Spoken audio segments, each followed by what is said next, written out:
Israeli President Shimon Peres is describing President Obama's speech at AIPAC as the most pro-Israel speech ever given by an American president. Peres says Obama is, quote, a true friend in the White House. That view is being echoed by Israeli journalists today in all the headlines.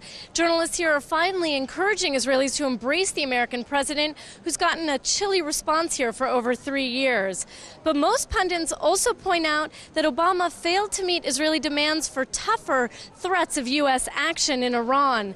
President Obama didn't budge an inch. He still wants to give sanctions more time, and he warned of loose talk of war. He did say that all options, all U.S. military options are on the table, but that was clearly secondary. Now, we wanted to talk to Israelis and find out what they thought of Obama's AIPAC speech. Take a listen.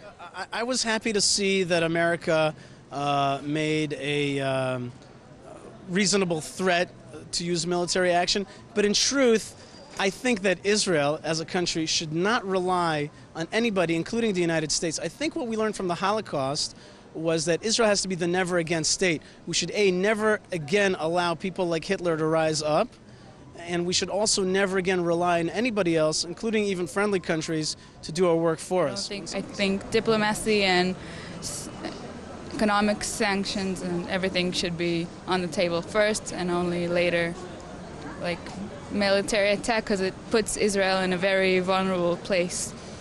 So I think actually Obama's speech put things in the right order.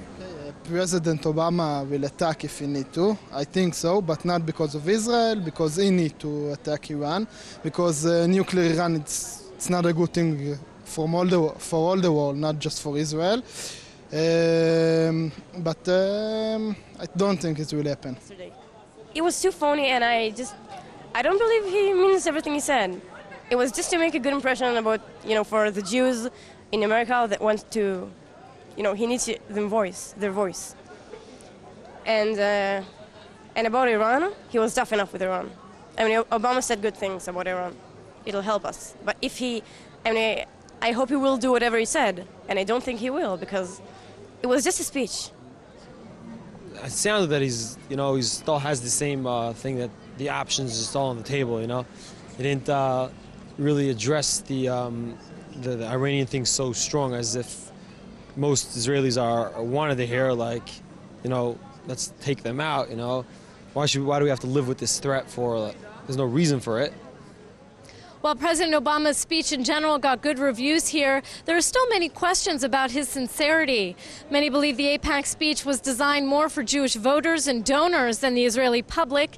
If push came to shove and the U.S. was needed for a military strike on Iran before the U.S. elections, some doubt whether President Obama would authorize it.